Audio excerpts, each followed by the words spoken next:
کولی شو چې دنیا نه د خلکو نه موږ ځان وژغورو چې رنګارنګ په رنګارنګ پلیتو خلکو نیولي په رنګارنګ نامه مو وژني. ګورم اوس د افغانستان د ولس لاره ورکه شوې د هغه وایي چې زه اوس اسلام پالو پسې لاړ شم که خارجي پالو پسې لاړ شم که نه دوی د افغانانو په کلمو کې هیڅ چا اوبه نه دي ګرمې کړي نه خپله حکومت داسې حکومت ده چې موږ وایو چې 100% زموږ د افغانانو غمه خوري او نه زموږ طالبان داسې طالبان دي چې د پاکستان ځینې خبرې دي هغه حتی برلا شوي دي هغوی هم اوس هم د قرآن او حدیث کې موږ ته رالیږي او زموږ خلک اوس هم ورته ډوله کړي. زه په دې باندې ما ډېر افسوس وکړ چې بله ورځ یو لایف ورته 18,000 کسان ناستو 18,000 افغانان ورته ناستو یعنې په پښتو پوهېدل که په لرو که په برو 18,000 نو د 18,000 سره یو نفر ونیسه چې یو انډیوال هم ناست وي هغه دا ویډیو ګوري زیاتره فامیلي مې دا شیان ګوري هغه کې 2 دانې قاریان په یو حدیث باندې بحث کوي په یو حدیث باندې دواړه نه پوهېږي چې د حدیث مفهوم څه شی ده او کومې خواته ځي یو د افغانستان د خاورې مسؤل ځان ګڼي چې تر اوسه د افغانستان په قوای اجرایه کې چې عسکري زمونږ باندې حق ده تر اوسه داسې د عسکري په چوکاټ کې قدم هم نه دی ایښی غاړه کې شاید چې زه د افغانستان نماینده یم اجازه زه ټولو نه بخښنه غواړم دا زه یو حقیقت خبرې دي چې زه یې دلته وکړم ولس باید پوه شي په دې خبره باندې بل چې ځان ته قاری سعید خوستی وایي چې اصلا ادرس د ایران منډۍ نه ده دا راځي بیا د طالبانو چې وایي چې موږ یو سپېڅلی نظام او چې موږ ناټو په ګونډو کړه چې موږ پلانه بیا موبین غوندې شرابي او پس راتېر شه قاری سعید غوندې خوستی دا د ایران منډۍ والا دا راوړي د افغانستان او سرنوشت پې ټاکي زه صرف دا وایم چې زه طالب سره په هغه وخت کې خبره کوم چې طالب ما د افغان په حیث باندې وګڼي زما دښمن وګڼي او داخلي کومه ستونزه را سره هغه ما سره وپالي چې ګوره زه په افغانستان باندې د پاکستان یرغل نه منم د ایران یرغل نه منم د تاجکستان نه منم د ازبکستان نه منم زه افغان یم په افغانستان کې اوسېږم دغه ماده د قرآن خلاف ده دغه ماده د حدیث خلاف ده دغه ماده د انسانیت خلاف ده دغه ماده د پښتو خلاف ده دغه ماده د انسانیت په خلاف ده دا مادې سمې که توپک دم تا سره یو لاسی دا نه چې د عمران خان طلاقي امر راوړي دلته په ما باندې چلی صحیح ته د افغان نشي کېدلی ته چې زما خون ته ته چې زما وینې ته ته چې زما سرباز ته یا ته چې زما رئیس جمهور ته اوس یو سړی راجګېږي وایي ارګ مردګوخانه ده یو عادي سړی راجګېږي وایي ارګ مردګوخانه ده همدغه مردګوخانې ته به دا مردګو په سرحو د پیتلي خور مور به یې نه چلیدلي بیا به راځي وایي چې ارګ مردګوخانه ده نن چې زه ته خپل افغان هغه خپله کورنۍ چې زما ستا نیکه معنوي پلار پکې ناست ده مردګوخانه ورته ناري وهو نو د هیران منډۍ ولاد به ما ته راپسې ولې چغې نه وهي وایي الکوزۍ ته چې ته یو چا سره نه جوړېږي دا د قوت وخت ده ګوره د ډیورنټ په کرښه باندې بحث کول هغه څوک چې زما خاوره نه مني زما هویت نه مني زما دا نه مني زه ولې هغې ته کښېنم ولې ورباندې وخت ضایع کړم ته ماته وایه خان صاحب که په دې خبره کې زه تا ته دروغ یم هغه تا ته وایي چې زه تا وژنم کابل د کابل اداره ده اردو باندې د زما مرګ روا ده که زما پسې راتېر شه په برادر کې زما که ملا برادر کې رسۍ واچولې د سپیانو غوندې راکش که یا ملا عبدالضعیف سلام باندې امریکایان پرې وختل راپرېوتل پروا یې نه کوله دا د پاکستان هغه همغه خلک اوس موږ ته راوړي دي ما ته ورسره کینو هغې سره بحث کوو وروره طالب سره بحث نه 18 کاله خلکو ته ټوله روښانه شوه چې په 18 کالو کې دوی موږ لپاره یو سړک نه ده جوړ کړی په 18 کالو کې دوی موږ ته یو شی دې ما ته وښي چې زه وایم چې دا فاینل خبرې ته راځو هر هغه زمونږ داخلي چارواکي چې په افغانستان کې ناست دي زه دا بیا هم وایم هر څوک چې د کابل ادارې ته د رنډیخانې یا د مردګوخانې لقب ورکړي خپله مردګو ده فامیل یې مردګو ده په مردګوه کورنۍ کې ناسته او مردګوانو سره ناسته پاسته ده ځکه د کابل اداره ما په وټونو باندې کېنولې ده ما رایه ورکړي دي ما پکې شهیدان ورکړي دي ما پکې ولسونه زما خویندې پکې بې عزته شوي دي دا اداره مفته نه ده راغلې چې ته یو 2 ټکو سړی به راځي بیا د افغانستان نمایندګي کې بیا زمونږ ولسمشر یا زمونږ معنوي پلار ته داسې په سپکه ګوري عمران خان کلمه نه وایي عمران خان خاتم النبیین نشي ویلی عمران خان ملحد ده عمران خان وګوره دا سوشل مرداره سوشل میڈیا کوم سترګو جړېږي میں نے اللہ سے کچھ بھی نہیں مانگا میں نے تم سے کچھ بھی نہیں مانگا اس کو یہ دے دو اس کو دغه ته وایي ملایان دغه ته وایي وطن دوسته خلکه دغه ته وایي په وطن باندې مین خلک زه خو چې تا باندې وتړم ملا در باندې وتړم بیا ته راسې ما پسې د مردګوخانې لقب وتړي اوس ورځه داسې فکر وکړو چې دغه غږ زموږ او ستاسو د اسدالله صاحب خالد ده داسې یو فکر وکړو چې دغه ویډیو جوړه سوې دا زما استاد اسدالله خالد یو ویډیو جوړه سوې دلته راغلی. اسدالله خالد چې په ځان باندې ځانمرګ یې وخوړی د شخصي منافعو دپاره یې خوړلی و چې ته نن اسدالله خالد ته کینې وایې چې دا پلانې ته اشرف غني احمدزي نه ښه پوهېږې چې ته هغه ته هغه چین ارشد ویان دی چې دا هغه ته د ملالنډي لقب ورکړې. بیا زه پاکستاني نه زه څه ګیله وکړم چې ما ته وایي چې ستا شور بازار پلانې ده. بیا زه پاکستاني نه څه ګیله وکړم چې په اشرف غني باندې د مرتد ټاپې لګې. زه خو تا پسې 80,000 افغانان ولاړ دي ته ما پسې دا خبرې کوې.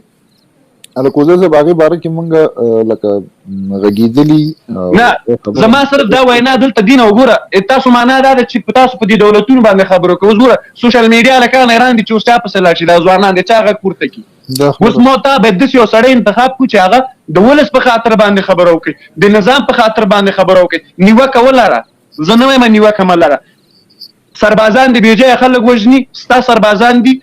مثلا د وطن د پیسو نه هغه اخلي بس ریس ورته کینه چې سرباز زدا د خطا دلته راته قانون کې ثابته کا ته دا نشي کولای چې ته په لوی لاس باندې پښتانه ځان باندې راټول کړي بیا د ډیورین کرخه ووایې بیا اشرف غني په سپکو سپک کې بیا ارګ ته د لنډۍ خبرې وکړې بیا بیرغ په غاړه کې واچوي ووایي چې زه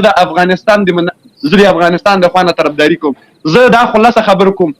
خان یوسف صاحب ته چې کومه خبره کوې که د ملي منافعو په ګټه باندې زه د طرفدار یم که د ملي منافعو په ګټه باندې نه ما نه د پاکستان نه ما ته زیات دښمن یې. ګوره الکوزۍ صاحب تا ته یو خبره وکړم زما یو دریځ دی د شروع نه تر اوسه پورې تر آخره به دا دریځ وي. ما دا خبره هر چا ته کړې بیا تاسو ته هم کوم بیا همدغه لایف همدغه پیج دی زه بیا هم دا خبره کوم چې زه دا مبارزه چې کوم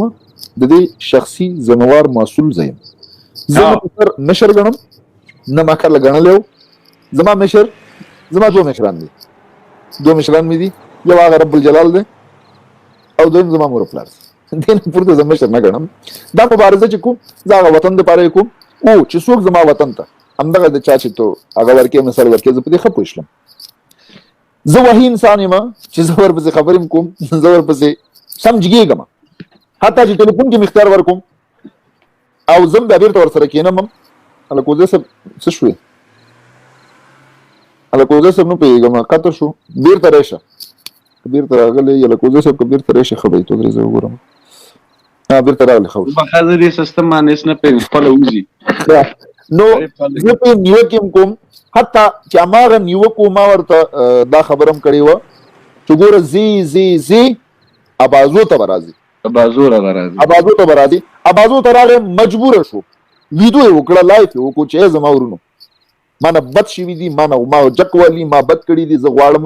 چې موږ او تاسې ټول یو ځای شو. زه نه تلم ولې زما ملګري دي لکه شمس پکتیاوال دی پیژنې به اورېدلی به دي هلته ما سره ډېر زیات دي پکتیاوال صاحب تکړه سړی ده نو دا په ما بې انتهایي ګران دی چې ما نه سره مو غواړي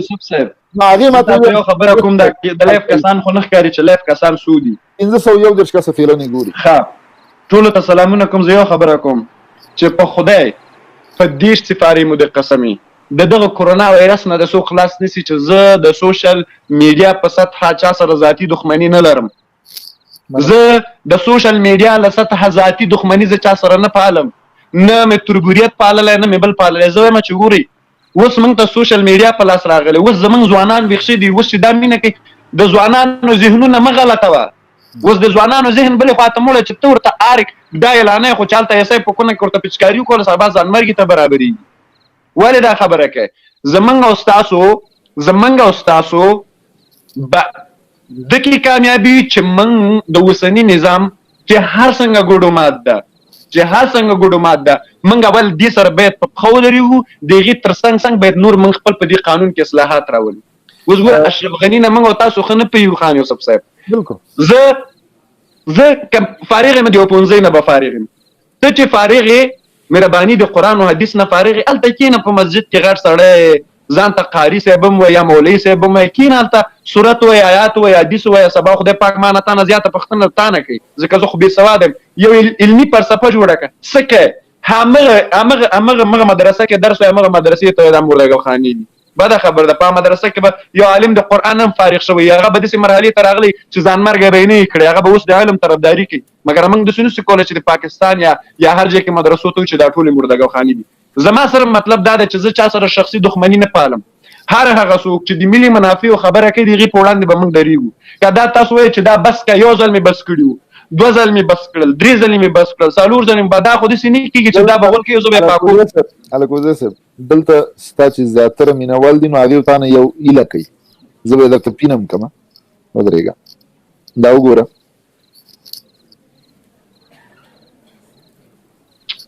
زیاتره هیله مانه چې کې هیله د هغه سړي نه وکړي ورته د لاړ شي ورته وایي چې دا ته څنګه چل ده دا خو ته خو زه نه غواړم چې دا ویډیوګانې جوړې کړم درګرده که نه 10-12 دانې به مې نن جوړې کړې وې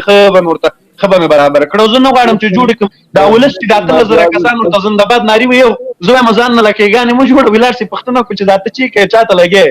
ګلزمان صاحب ګوره زمونږ شاعر ګلزمان د پښتو ملي سندرغاړی ګلزمان استاد که نه ګلزمان استاد ځان ته پښتون وایي شمله د پښتنو ټک وهلی که نه بس ځان ته ښه تکړه پښتون وایي خو چې کله د پیسو وخت راغی کېناسته دا مسعود لوی قهرمان او په رښتیا یو افغان او چې پلانی ځان د مسعود د دنیا امپراتور جوړ کړ زه به دا پرسې خیر ده خیر ویسه د افغان په نامه دې وستی بله ورځ بیا جوړ ته پیسې وښودله ریسه دوستم نه قهرمان جوړ کړ ښه دوستم پسې دا ډولو ډمبکو شعر ورپسې ویلې اوس راغله خبر چېرته چې کله مریضیون ته پیدا شو چې پښتانه زما پښتنه نه کوي نو تا د پښتون کم قوم کم رهبر ولمانځه زه به دې لمانځلی وم ما ته به دې سندرې ویلې ما به یې 100 روپۍ درته لېږلې وې چې زه خیر د پروا نه کوې دا هغه خلک قهرمانان ګڼي چې هغوی په زندګي کې قهرماني نه منلي اوس دا بېچاره دمغه د طبقې ده اوس دا معلوم نه ده دې ته چې اوس دا کومې خوا ته لاړ شي زه تاسو مبارزینو نه دا هیله کوم زه تاسو نه هیله کوم زه پرېږدم زه تاسو نه هیله کوم چې د دې خبرې ضمانت څوک موږ ته دا